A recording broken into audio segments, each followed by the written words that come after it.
আসসালামু আলাইকুম এভরিওয়ান, সবাই কেমন আছেন? আশা করি সবাই ভালো আছেন। এই ভিডিওটা ছিল রমজান মাসের, যেহেতু রমজান চলে গেছে কিন্তু ভিডিওটা দিতে পারিনি। রমজান মাসে ভয়েস দিতে খুবই কষ্টকর, সময় পাওয়া যায় না। পাতাকপি বড়া বানাবো। পাতাকপিগুলো চিকন করে কেটে নিয়েছি। তারপর এখানে আমি মসুর ডাল কিছুক্ষণ বেজে রাখা মসুর ডালগুলো দিয়ে দিয়েছি। মসুর ডাল দিলে একটু মচমচ হয়, খেতে অনেক ভালো লাগে। তারপর আমি এখানে পেঁয়াজ কুচি, কাঁচামরিচ কুচি, অল্প পরিমাণে রসুন বাটা, আদা বাটা, পেঁয়াজ আদা বাটা দিয়ে দিয়েছি।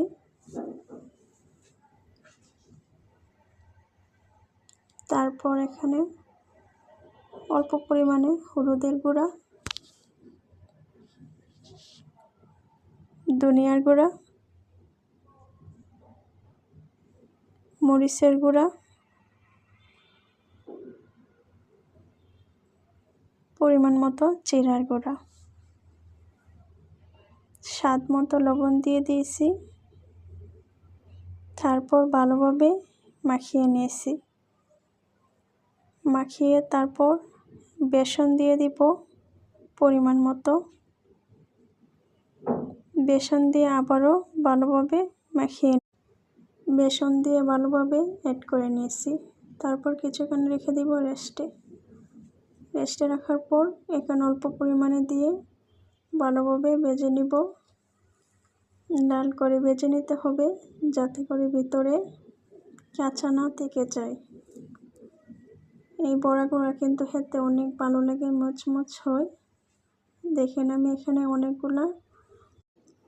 ইফতারের মধ্যে আপনি বেগুনি, আলুর চপ, ডালের বড়া, চানা এগুলো না হলে কিন্তু খেতে ভালো লাগে না, মানে মনেই হয় না যে রোজার মাস।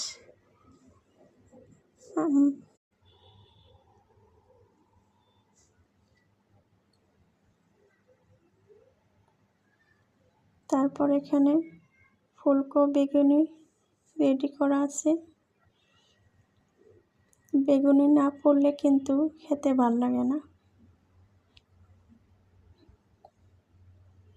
তারপর সবগুলা চানা, আলুর চপ, বেগুনি সব কিছু একসাথে দিয়ে মাখিয়ে নিয়েছি, সাথে মুড়িও দিয়েছি।